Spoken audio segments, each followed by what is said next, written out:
Bom dia a todos. Que Jesus continue nos abençoando, nos amparando na tarefa da autotransformação. Eu gostaria de agradecer o convite, que nos é feito normalmente para o recado da manhã, para a troca de informações. E nós nos lembramos do Chico, aquela figura incomparável, sempre muito presente na acústica das nossas memórias, porque nós tivemos a oportunidade de conhecê-lo, em algumas idas até Minas Gerais. E ele dizia que tudo na vida passa, inclusive o horário de verão. Então, a gente inicia aí agora um horário mais leve, fica aquela impressão de se estar atrasado e, no entanto, estar se ganhando uma hora. Isso é muito oportuno num domingo alegre, de luz solar que nos acaricia, Então, é muito oportuno. E aí nós nos lembramos de trazer uma reportagem que ocorreu no mês de janeiro, de um fato que ocorre em Mirassol. Quando precisa de um remédio, a dona de casa Eunice Coelho Zambrano, 56 anos, liga na farmácia que fica na esquina de sua casa, no centro de Mirassol, e faz a encomenda. Ao desligar o telefone, a ação é imediata.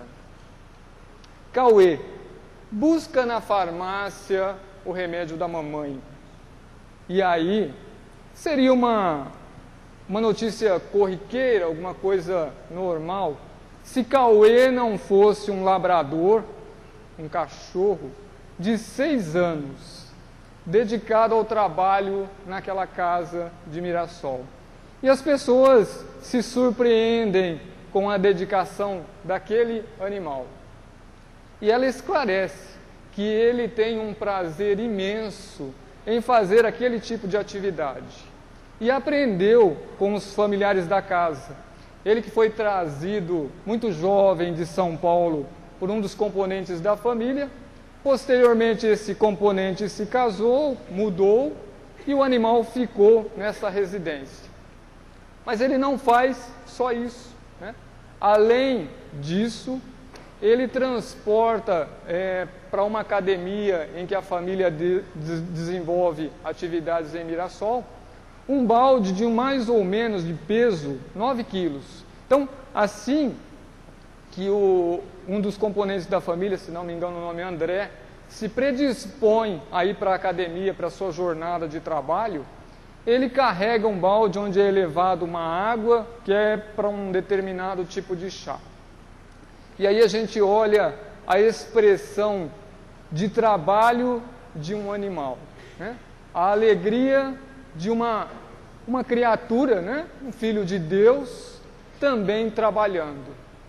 E não faz só isso, tem alguns outros afazeres domésticos, auxiliando a família com um jornal na manhã.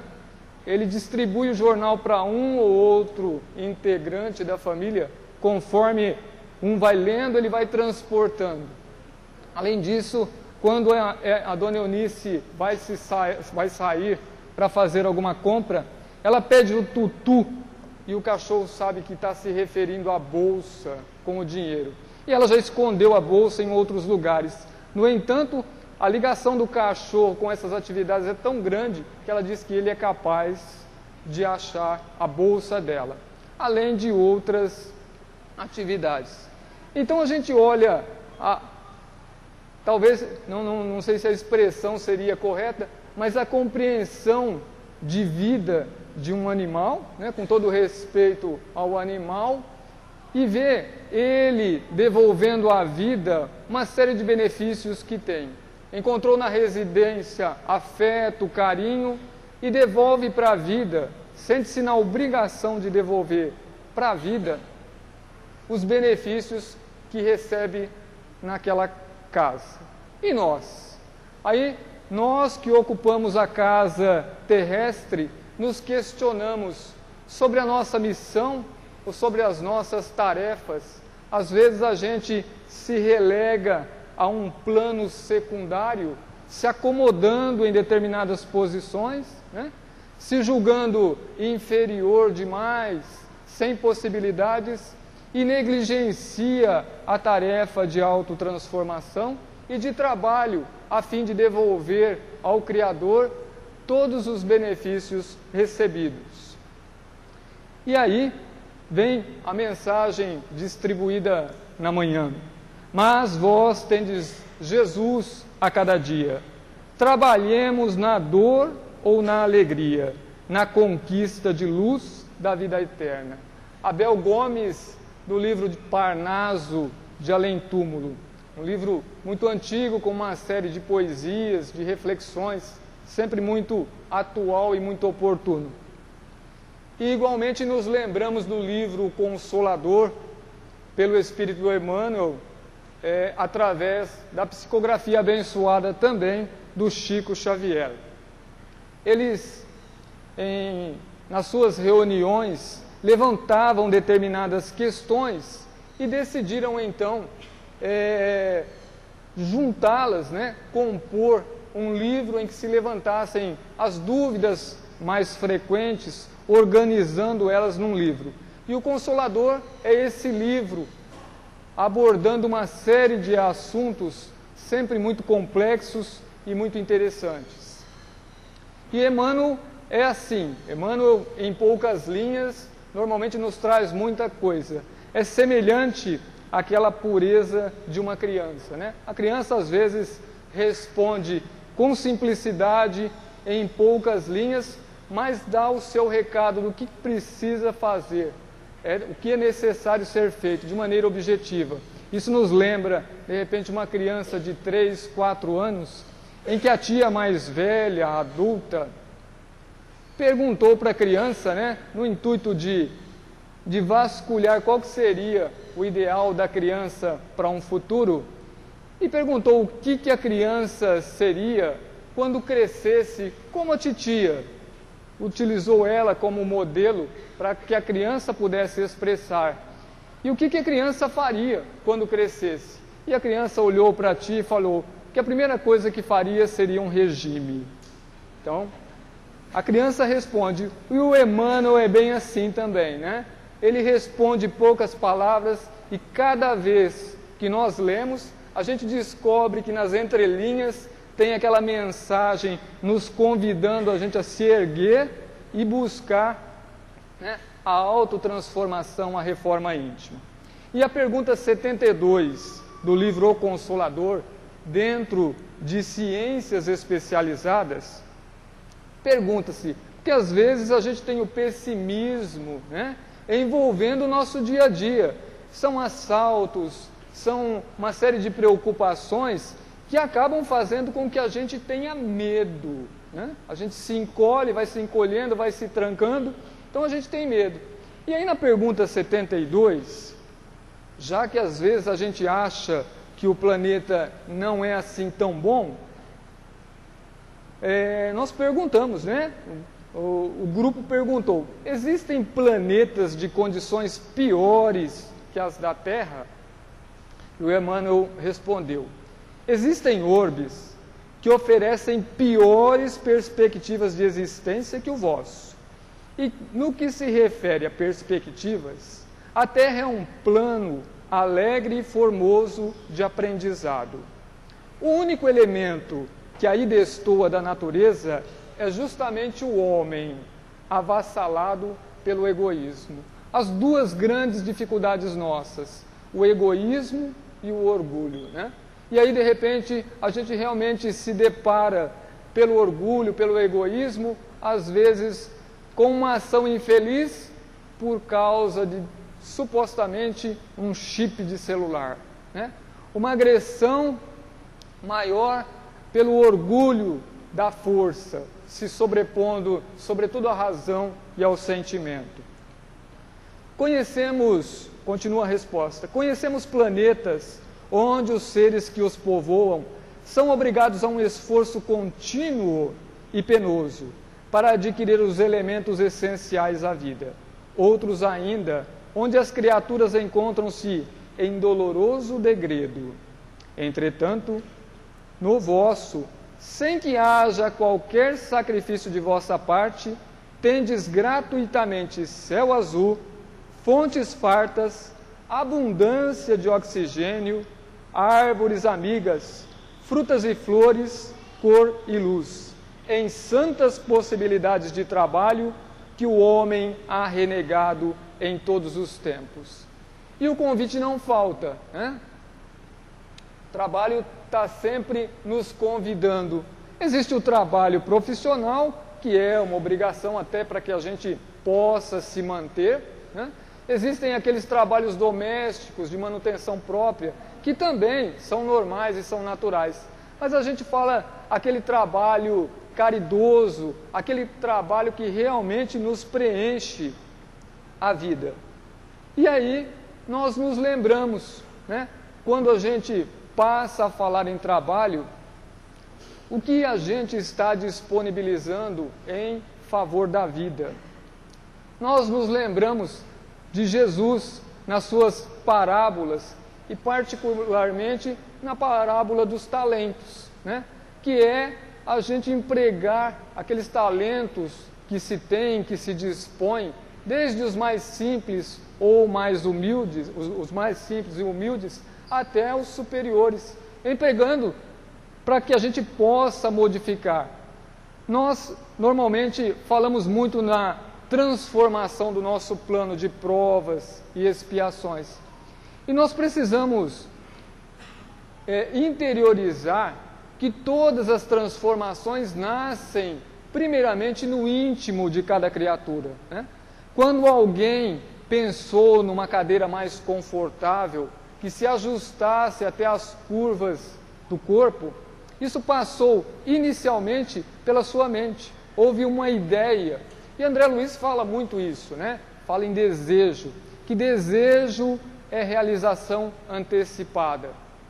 Até esclarecendo que o nosso pensamento acaba criando formas. Então, é muito importante essa ligação com os planos superiores da vida, onde a gente fez uma programação reencarnatória. Deve dar um trabalho muito grande, né? Se fazer uma programação reencarnatória.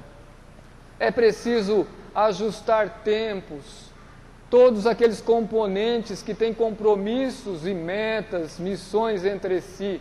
Então, há um trabalho muito árduo da espiritualidade maior para se programar. E às vezes a gente acaba abandonando essas possibilidades. E a parábola dos talentos, o pessoal já ouviu muitas vezes, mas é sempre oportuno a gente estar repetindo ela. Tá? Em Mateus, no capítulo 25. E o talento pode ser entendido, né?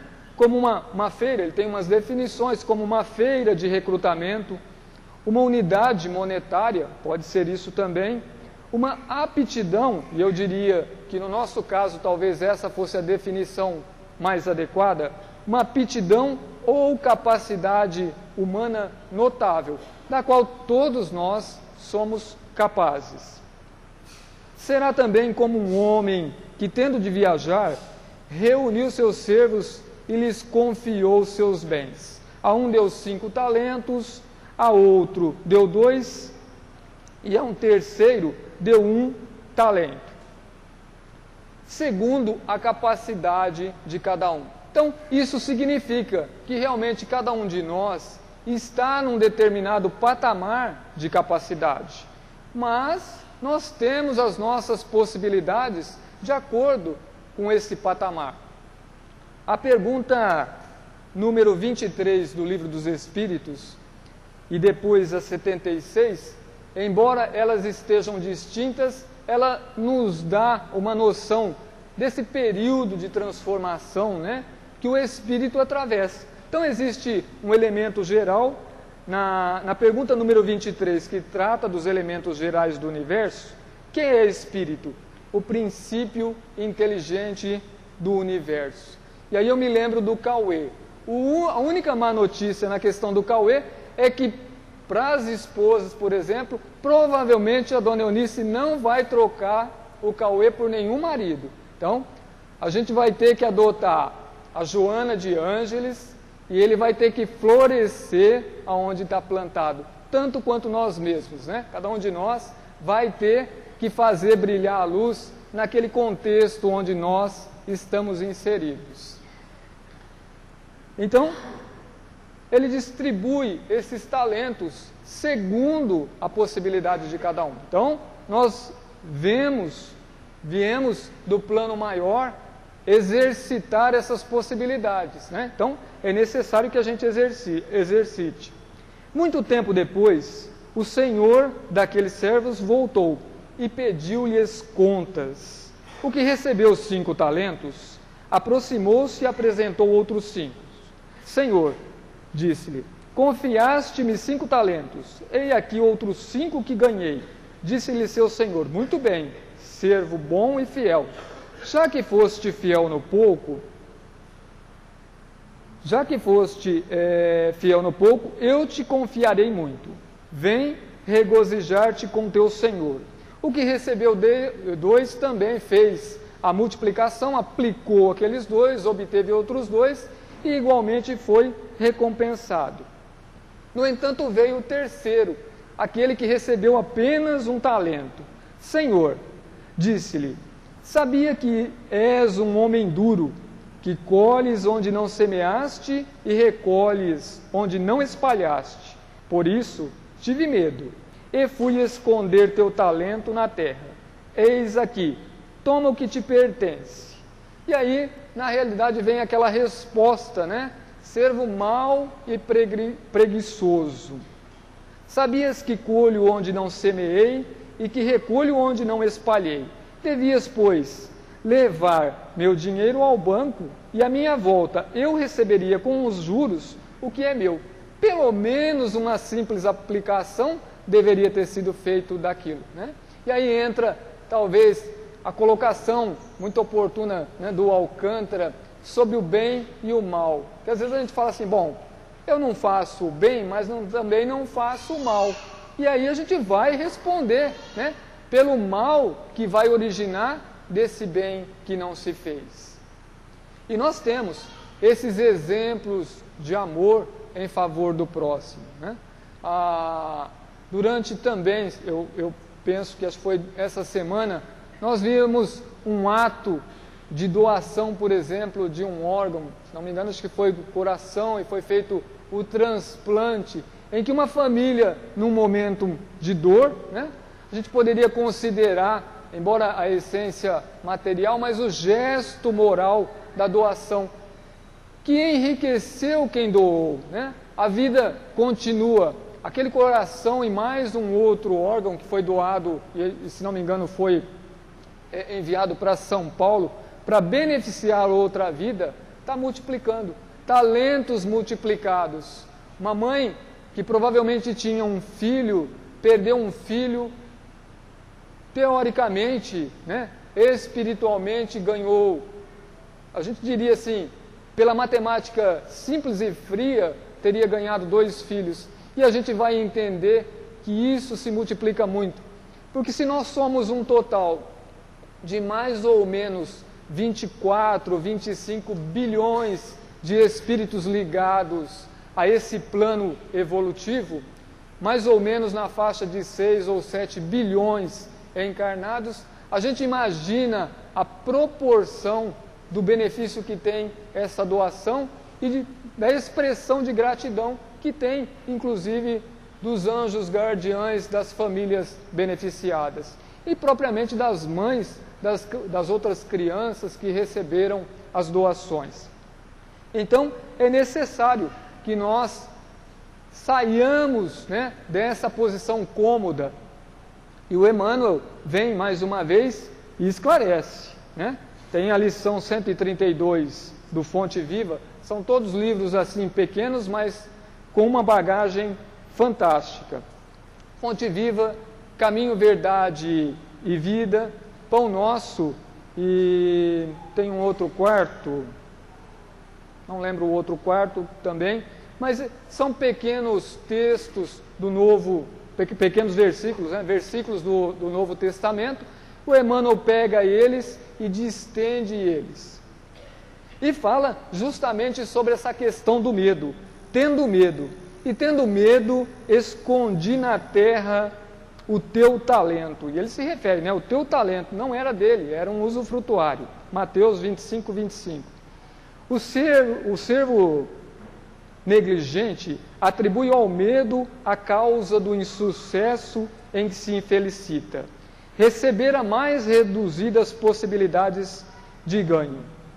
E aí o Emmanuel discorre sobre esse medo, né? Existem pessoas que têm medo de trabalhar, medo de servir, medo de fazer amigos, porque impõe, né, responsabilidades. O amigo às vezes vai te ligar numa hora que você estaria acomodado, e aí ser amigo é sair daquele comodismo, né, e ir atendê-lo com uma alta capacidade de amor. A nível espírita, embora às vezes isso assusta quem chega numa primeira vez a casa, o Rovel de Frutal é sempre muito oportuno. Ele comentou a nossa responsabilidade espírita no dia a dia, na sociedade, né? A importância de vivenciar a mensagem evangélica. Então ele falou que espírita é assim, é aquele que leva a cotovelada, né? De repente, naquela fila que está todo mundo se apressando, e ele não vai reagir. Ele vai perguntar se o companheiro machucou o cotovelo. Fala, puxa vida, minha pele aqui, olha, é tão grossa, uma cotovelada. Irmão, machucou aí o cotovelo, o que aconteceu? Está tudo bem? Você sabe, o couro aqui é grosso, pode ter ofendido. E é assim, né? São esses gestos de superação, né, íntima. A gente supera aquela cólera, aquela raiva, a desavença que faz parte do homem velho, né? Faz parte do princípio inteligente do universo. Nós fomos criados simples e ignorantes lá no início. E esse ignorante não é aquele bruto, né? Aquele que age tanto pela força, mas com desconhecimento. E aí hoje a gente tem o conhecimento. E isso nos impõe uma responsabilidade maior na sociedade. Seja na qualidade de servidores ou de empregadores, né, de pessoas que comandam uma nação, comandam uma empresa, comandam uma instituição. Então, todos nós estamos revestidos dessa responsabilidade. E na vida agarram-se ao medo da morte, e na morte confessam o medo da vida. Então, são aquelas pessoas que ficam numa indecisão muito grande, né? E a pretexto de serem menos favorecidos pelo destino, transformam-se gradativamente em campeões da inutilidade e da preguiça. E aí ele finaliza, né?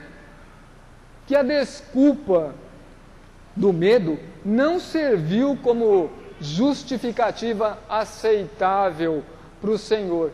E às vezes a gente pode criar aquela imagem de que o Senhor seria alguém, né, um juiz, nos julgando de uma maneira inflexível, né, atirando-nos ao rosto uma série de verdades. E na realidade não é isso, né? Eu diria que a nossa própria consciência, porque aí na pergunta 76 já vem uma definição mais responsável de espírito.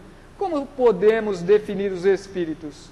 Podemos dizer que os espíritos são os seres inteligentes da criação. Eles povoam o universo além do mundo material. E embora se refira nessa expressão à entidade extracorpórea, né, do outro lado da vida, diz respeito também, numa acepção mais direta, a nós outros, que temporariamente utilizamos a vestimenta física, né? E aí nós passamos a olhar no espelho e verificar todas as possibilidades físicas. Quando nós analisamos a medicina se esforçando, há pouco tempo utilizaram um brasileiro que se candidatou a uma série de experiências na Itália, estão desenvolvendo uma mão mecânica. No entanto, ela pesa 15 ou 16 quilos. Isso ainda leva, segundo os cientistas, em torno de uns 5 anos de pesquisas, a fim de que se possa melhorar o desempenho e o peso dela. Então nós vemos a dificuldade que é para a ciência criar um mecanismo, né, que se assemelhe aos dotes físicos que nós temos, né? Os olhos, as janelas da alma, que são capazes de visualizar uma série de belezas, né? Os ouvidos, que podem absorver a sintonia da vida. Então, nós vamos analisando fisicamente, de uma maneira mais direta, que impressionam os nossos sentidos. O corpo físico já daria para enumerar uma série de talentos. Nos lembramos da colocação que o Sr. Dorival fez acerca de Jerônimo Mendonça, que se falava no gigante deitado, né? Pelas atividades que desenvolveu quando encarnado, embora se olhasse para ele, tinha-se a impressão de uma imobilidade grande. E às vezes a gente reclama realmente por ter que atender alguém no portão de casa.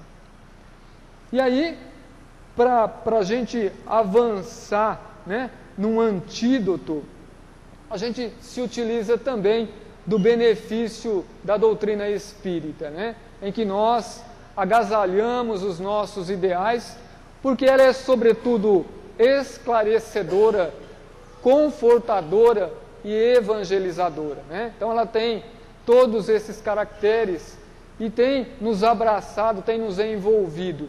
Então, o Evangelho, no seu capítulo 17, convida-se à perfeição, né? Se nós queremos um mundo melhor, né, nós precisamos nos esmerar, buscar melhorar as nossas relações, as nossas reações, né? Aliás, o ideal seria não reagir, seria agir junto, né? A gente compartilhar todas as possibilidades. E lá tem os caracteres, né, da perfeição. A importância da fé em Deus, da fé no futuro, né?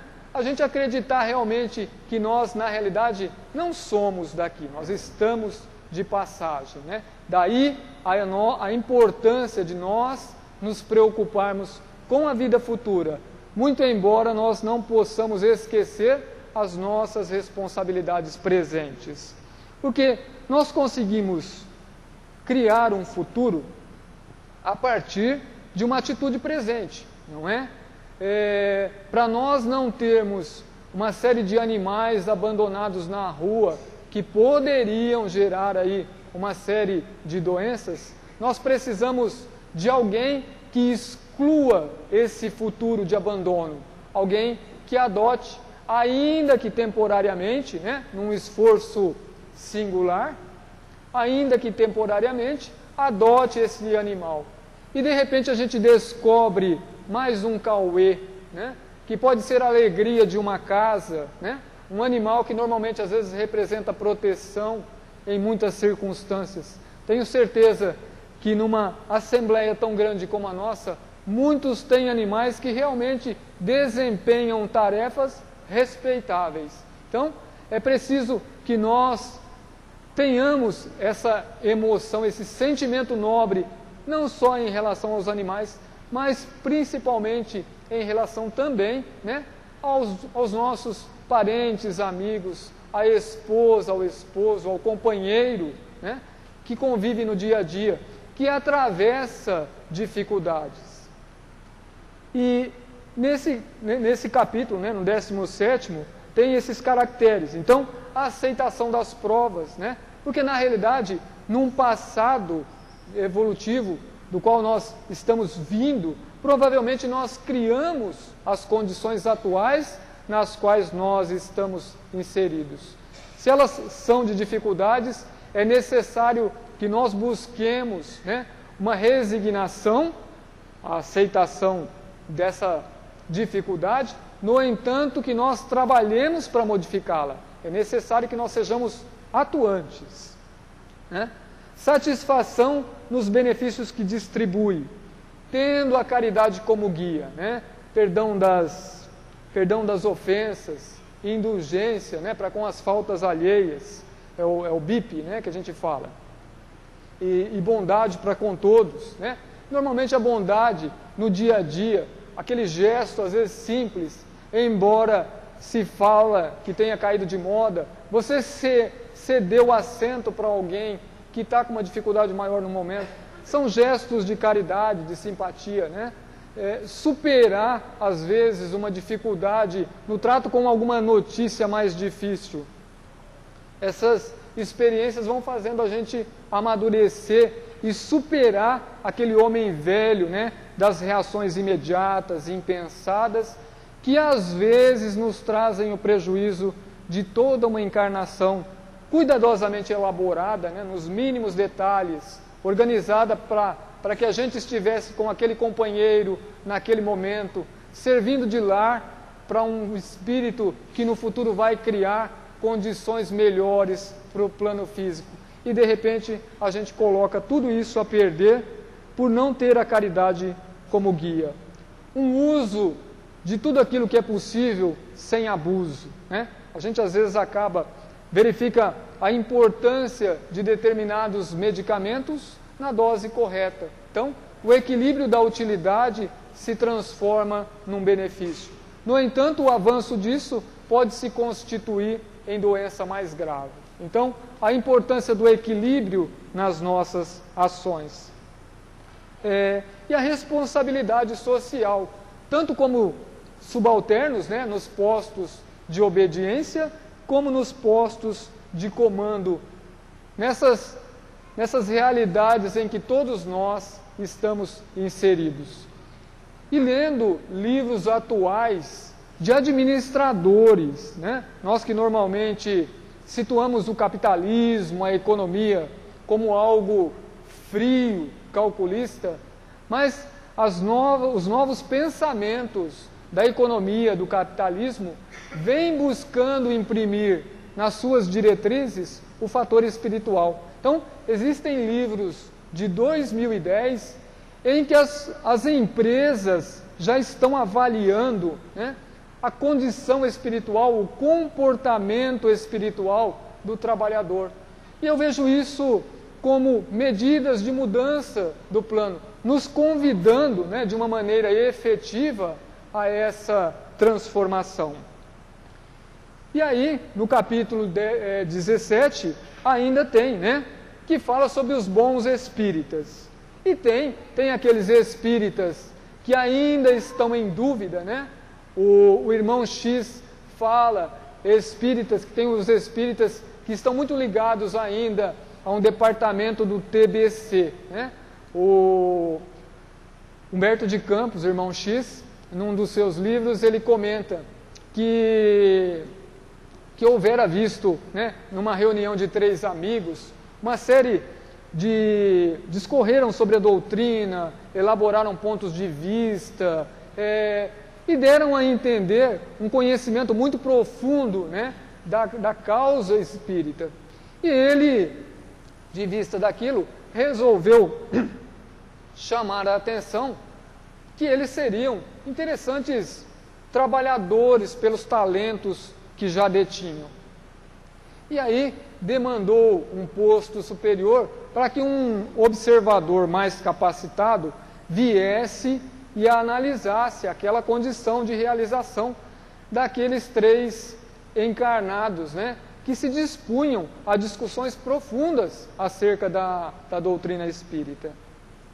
E aí trouxe esse observador, e numa das reuniões em que foi possibilitado um diálogo, começou-se, né, a aventar a possibilidade de trabalhos, de uma série de atividades, né?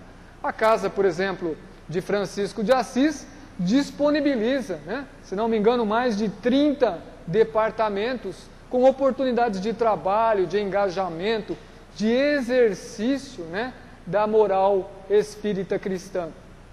E esses 3 trabalhadores, né, do livro discutiam, mas aí foram alegando uma série de argumentos, né, que não podiam por causa do tempo, que era uma responsabilidade muito grande, que não havia essa possibilidade.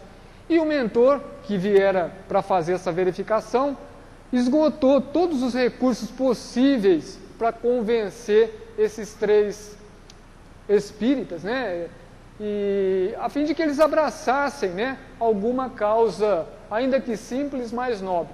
No entanto, eles recusaram todas as oportunidades. E aí eles entenderam, né, a espiritualidade entendeu que ainda não era a hora. E de uma forma, de uma certa dose de humor, né, o mentor esclareceu que era o pessoal do TBC, a turma da boa conversa, né? Aquele pessoal que discutia muito, tinha uma profundo conhecimento, no entanto, intimamente não haviam abandonado o homem velho do comodismo, né? Os seus talentos, embora muito dilatados do ponto de vista da inteligência, ainda estavam na forma de ações atrofiado ainda, né? E aí discorre-se ainda, né, instruções dos Espíritos, também no capítulo 17, o dever, né, que se fala para que nós não avancemos, né, o dever moral principalmente, que a gente tem os limites de avanço quando começam o direito dos outros, né, a gente não transpasse os nossos direitos em relação ao outro. Tudo uma dádiva, né, da espiritualidade a nosso favor. Um manual realmente de sobrevivência para todos nós, para que a gente possa realizar a transformação. Madeleine, François, Nicolas discorrem sobre a virtude, né, que poderia ser colocado como um conjunto de todas as qualidades essenciais que constituem o homem de bem. E aí vem sobre superiores e inferiores, né? Que a autoridade nem sempre é uma missão. A autoridade, às vezes, constitui-se uma prova. Então, o indivíduo detém, né, um posto de autoridade, no entanto, aquilo é uma prova, da qual certamente ele prestará contas. Então, às vezes, a gente enxerga o administrador, e aí a responsabilidade é muito grande, porque dele demandam uma série de ordens que vão resultar em situações felizes ou infelizes, né? E aí tem o detalhe da responsabilidade. E que essa autoridade pode ser retirada a qualquer momento. Então, o grande fator realmente, responsabilidade em termos de ação. Cuidar do corpo e do espírito, pelo espírito também, isso dentro de instruções dos espíritos lá no capítulo 17, o espírito Georges.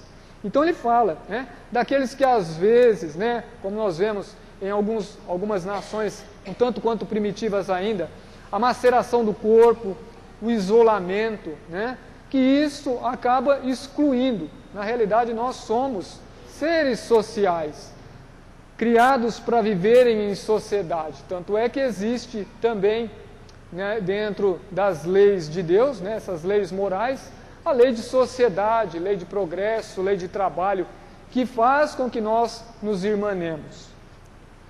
E aí, a gente às vezes fala-se, né, em termos de missão, para a gente ir finalizando.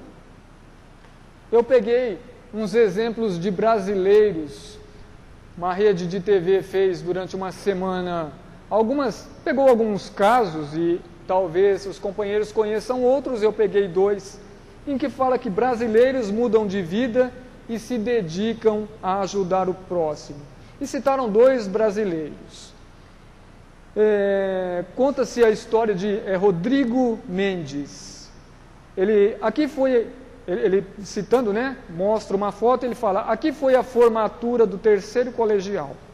A foto foi menos de um mês do meu acidente. Eu sou o último da direita com a blusa branca. Rodrigo Mendes. O acidente a que ele se refere foi um assalto. Um tiro atravessou o pescoço de Rodrigo Mendes, que ficou tetraplégico aos 18 anos de idade. No momento, talvez uma sensação de que eu continuava sendo o Rodrigo, com a mesma capacidade. Talvez com outro contexto, mas que alguns ajustes seriam suficientes para que eu retomasse a minha atividade como cidadão. Hoje, aos 34 anos, ele é um administrador de empresas e o principal executivo do instituto que criou em 1994 e que leva o nome dele. Minha ideia, ao criar o instituto, era ajudar a oferecer oportunidades, oferecer bem-estar e novos horizontes para pessoas que estivessem em situação de exclusão. Tudo começou quando o Rodrigo, sem poder movimentar nem os braços, nem pernas, se envolveu com as artes plásticas e começou a pintar com a boca. Fez 8 exposições individuais e vendeu muitos quadros. E aí as vitórias que ele conseguiu para si, transportou isso como experiência para os outros. Existe uma outra pessoa, Daniela Barros também, uma economista em Londres, e ela adquiriu uma experiência muito grande nesse trato, né, com a economia, e ganhava em torno de 400, não é, libras, alguma coisa nesse sentido, não lembro se é 1.000, sei que ela ganhava em torno de 400, eu não lembro a unidade monetária. E aí, ela sentiu que aquilo não sustentava o seu interior. Abriu mão daquilo para um salário de 1/5 e passou a transportar toda aquela experiência, a influência que ela tinha no mundo dos negócios, em prol de ONGs, né? De entidades filantrópicas na busca por recursos junto a empresas maiores que destinam recursos para ONGs. E aí ela se sentiu curiosa quando entrevistou também, provavelmente um banqueiro, alguém dono de uma empresa muito grande. Eu perguntei para ele, por que alguém de alto luxo estava trabalhando com filantropia? E ele respondeu, mas no século XXI, filantropia é alto luxo, comenta Daniela. Então, a sensibilidade já da economia, né, daquelas pessoas responsáveis com os setores mais altos dos recursos em prol do amor ao próximo, porque aqui em que se fala é a condição moral, né, é o impulso interior de fazer o bem. E aí nós lembramos, sobretudo ainda de Emmanuel, né, a importância da migalha da caridade para a gente ir encerrando. Qualquer dádiva é grande, nas mãos da caridade. Um gesto de bondade é chave de socorro. Há florestas que nascem de uma semente humilde. E se a gente pegar a expressão da semente, talvez ela seja uma das maiores lições, né? A semente é enterrada no lodo da terra, às vezes junto com esterco, né, com adubo, e vai morrer para renascer em flores e frutos. Então, sempre muito oportuno a lembrança da semente. Há florestas que nascem de uma semente humilde. Gotas de sedativo suprimem grandes dores. Quem serve reconhece o poder da migalha. A simples vela acesa rechaça a escuridão. E para nós encerrarmos, eu encerraria com o poema de gratidão de Dona Amélia Rodrigues. Senhor Jesus, muito obrigada pelo ar que nos dás, pelo pão que nos deste, pela roupa que nos veste, pela alegria que possuímos, por tudo de que nos nutrimos. Muito obrigado pela beleza da paisagem, pelas aves que voam no céu de anil, pelas tuas dádivas mil. Muito obrigado, Senhor, pelos olhos que temos, olhos que veem o céu, que veem a terra e o mar, que contemplam toda a beleza, olhos que se iluminam de amor ante o majestoso festival de cor da generosa natureza. E os que perderam a visão, Deixa-nos rogar por eles, Senhor, ao teu nobre coração. Eu sei que depois desta vida, além da morte, voltarão a ver com alegria incontida. Muito obrigado pelos ouvidos meus, pelos ouvidos que me foram dados por Deus. Obrigado, Senhor, porque posso escutar o teu nome sublime e assim posso amar.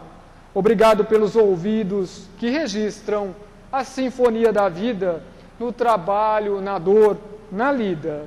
Os gemidos e o canto do vento nos galhos do abacateiro, as lágrimas doloridas do mundo inteiro e a voz longínqua do cancioneiro.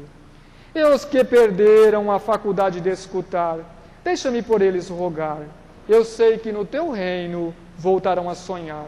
Obrigado, Senhor, pela minha voz, mas também pela voz que ama, pela voz que canta, pela voz que ajuda, pela voz que socorre, pela voz que ensina, pela voz que se ilumina e pela voz que fala de amor. Obrigado, Senhor.